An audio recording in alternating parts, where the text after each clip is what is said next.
De 0 € à investisseur rentable en 90 jours, épisode 8. Aujourd'hui, on va aborder un sujet qui peut littéralement transformer ta situation financière. Sans augmenter ton salaire, sans changer de travail et sans prendre de risques. Comment analyser ses dépenses et trouver 200 € cachés chaque mois? La majorité des gens pensent qu'ils n'ont plus aucune marge dans leur budget. Ils ont l'impression que chaque euro est déjà utilisé. En réalité, l'argent n'a pas disparu. Il est simplement mal orienté, mal suivi et souvent gaspillé sans même qu'on s'en rende compte. Dans cette vidéo, tu vas comprendre comment reprendre le contrôle de ton argent et identifier ces 200 € invisibles qui passent sous ton radar mois après mois. Pourquoi on a l'impression de ne jamais avoir assez d'argent? Le problème principal n'est pas le niveau de revenu, mais le manque de visibilité. La plupart des dépenses sont devenues automatiques, fractionnées et émotionnelles. Elles sont prélevées sans effort, sans réflexion et sans douleur immédiate. Résultat, ton cerveau sous-estime systématiquement leur impact réel. Sans analyse précise, tu as l'impression que l'argent s'évapore, alors qu'il suit simplement des chemins que tu ne regardes jamais. La première étape, faire face à la réalité. Analyser ses dépenses commence par une étape simple sur le papier, regarder la vérité en face. Il ne s'agit pas de se juger, ni de culpabiliser, mais d'observer. Tu dois lister absolument toutes les dépenses du dernier mois, fixes comme variables, sans exception. C'est souvent à ce moment précis que se produit un déclic. Beaucoup de personnes réalisent qu'elles n'avaient jamais réellement regardé où allait leur argent. Les dépenses fixes, les fausses intouchables. Les dépenses fixes sont souvent perçues comme impossibles à modifier. Pourtant, cette croyance est rarement fondée. Elles incluent le loyer, les assurances, la téléphonie, Internet, les abonnements numériques et certains services bancaires. Dans de nombreux cas, ces postes peuvent être renégociés, remplacés ou optimisés sans réduire ton confort. Quelques ajustements peuvent déjà libérer plusieurs dizaines d'euros par mois. Les abonnements fantômes. C'est l'un des pièges les plus courants et les plus rentables à corriger. Abonnements oubliés, services rarement utilisés, options activées par défaut, période d'essai gratuit jamais résiliée, streaming, musique, applications ou salles de sport non fréquentées. Pris individuellement, ces montants semblent insignifiants.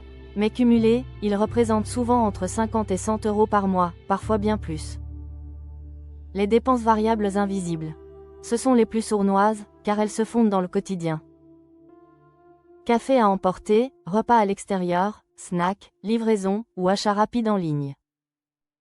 Ton cerveau les classe comme des plaisirs anodins ou des exceptions. Pourtant, lorsqu'on les additionne sur 30 jours, ces dépenses deviennent une fuite financière massive. Le piège des petites dépenses répétées. Une dépense de 3 à 5 € paraît totalement anodine. Mais répétée presque chaque jour, elle devient un véritable aspirateur à argent. Sur un mois, cela peut représenter plus de 150 €. Sur une année, plusieurs milliers d'euros. C'est exactement dans ces micro-dépenses répétées que se cache la majorité des 200 € que tu cherches. La méthode simple pour faire apparaître l'argent caché. Classe tes dépenses en 3 catégories claires. Les dépenses essentielles, de confort, et inutiles. Essentielles, logement, alimentation de base, transport nécessaire. Confort, loisirs, sorties, et abonnements réellement utilisés. Inutiles, dépenses automatiques, impulsives ou à faible valeur ajoutée.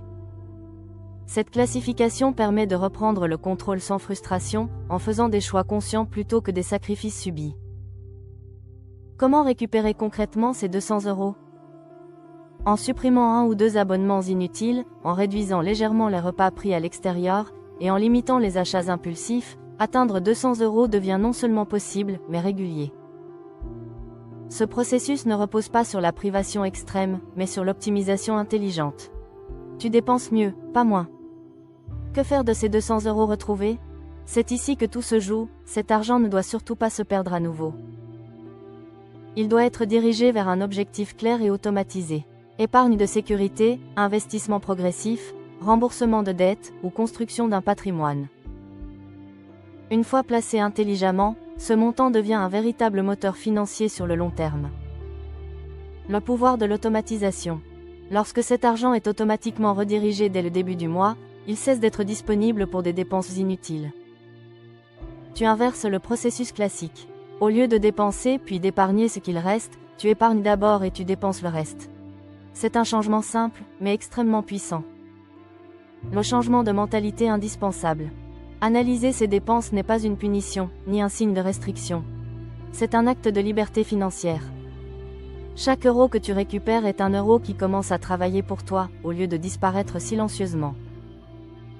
Les personnes financièrement stables ne gagnent pas toujours plus que les autres, mais elles savent exactement où va leur argent. Pourquoi cette méthode fonctionne sur le long terme? Parce qu'elle repose sur la conscience et la répétition. Une fois que tu as identifié ces fuites, elles ne réapparaissent plus. Mieux encore, ta capacité à gérer ton argent s'améliore naturellement avec le temps. Tu développes des réflexes financiers solides, sans effort constant. Trouver 200 € cachés dans ses dépenses n'est pas une promesse marketing, c'est une réalité vécue par ceux qui prennent le temps d'analyser leur argent. Ce simple exercice peut devenir le point de départ d'un changement financier profond.